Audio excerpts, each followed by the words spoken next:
Welcome back. This is Sandeep Anand. Stock markets has existed since couple of centuries in United States and maybe at least a century in many parts of the world globally. And there are two emotional states that has dominated, steered, and navigated the markets all through this while. And it will continue to do so if the markets exist for another 100, 200, 300 years. What are those two emotional states? It's fear and greed.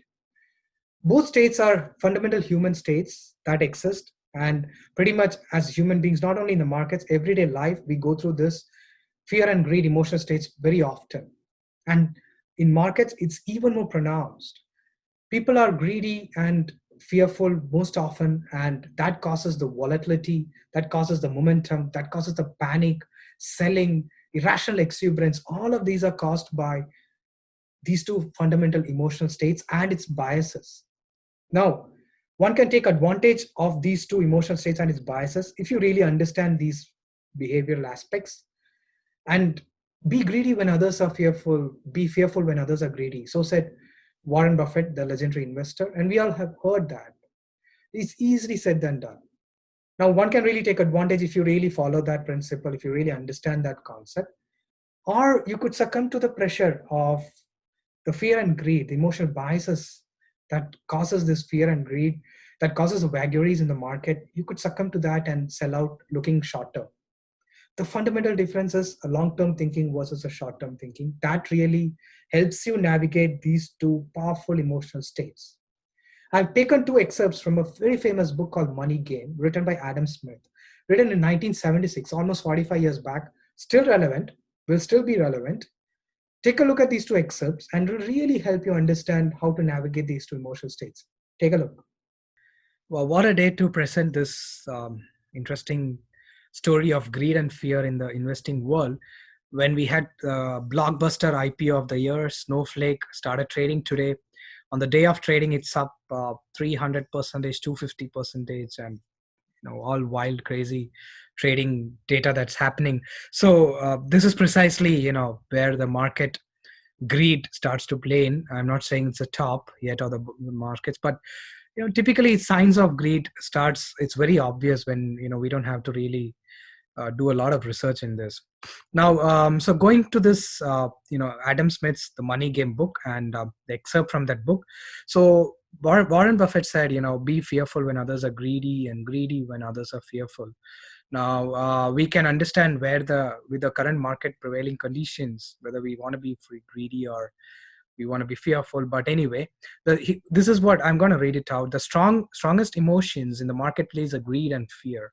Now, in rising markets, you almost can feel the greed tide begins. So we can feel that.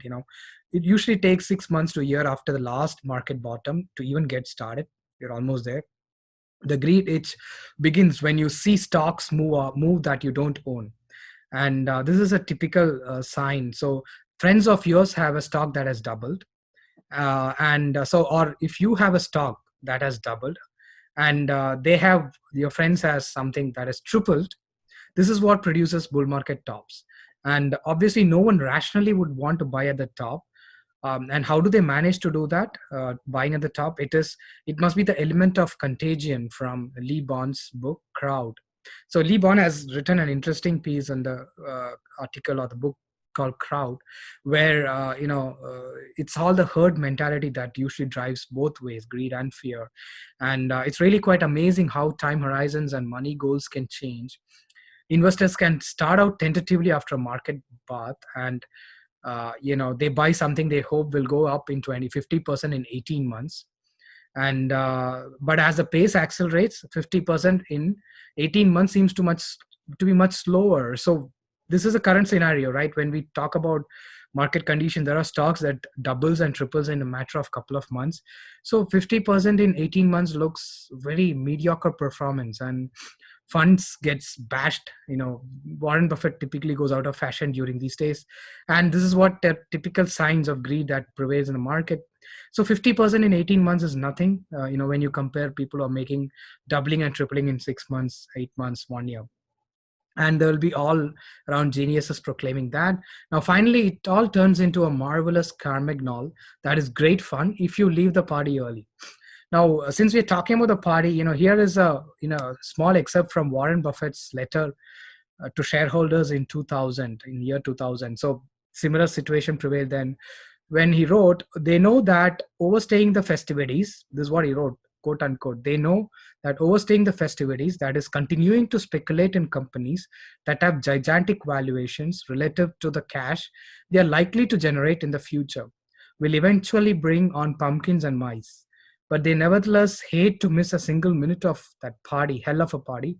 And therefore, giddy participants all plan to leave just seconds before midnight. There's a small problem though. It's very funny. They're dancing in a room in which the clocks has no hands. So people really don't know when it will strike 12.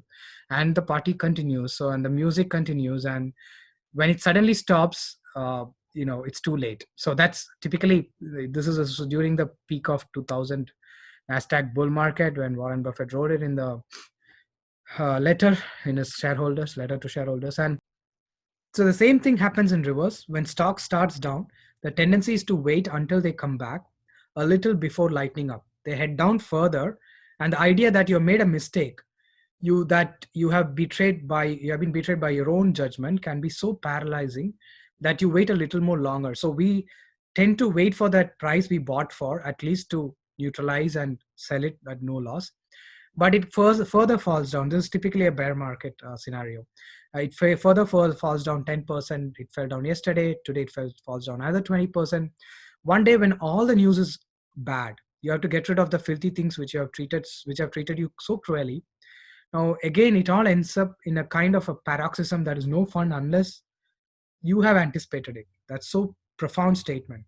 Now, no matter what role the investor has started with, in a climax on one side or the other, the role melts into a crowd role of greed or fear. So this is a crowd role, is what he is talking about, Lee Bond's crowd mentality. And this is also called the herd mentality, where people like to always move in the crowd. I mean, in any aspect of life, not only in investing, it's always difficult for people to stand out with their own conviction opinions and take an opposite decision, opposite stance. And the only real protection, as author says, is against all the vagaries of identity playing and against the final role of being part of the crowd when it stampedes. It's to have an identity so firm that it is not influenced by all the brouhaha in the marketplace. So we need to have an identity of ourselves in the marketplace, in the investing world. If you're a long-term investor and believe on fundamental investing based on the business fundamentals, we have to stick to that identity no matter what, how many stocks doubles and triples. And if you're able to play, yeah, great. I mean, people who can time it well, nothing like that. But the idea is to have a protection against both the vagaries of both extremes, and not to get carried away by fear or greed to maximum extent possible. It is humanly difficult, and that's why very few successful people exist in investing world. And so this is what I had learned, and from this book.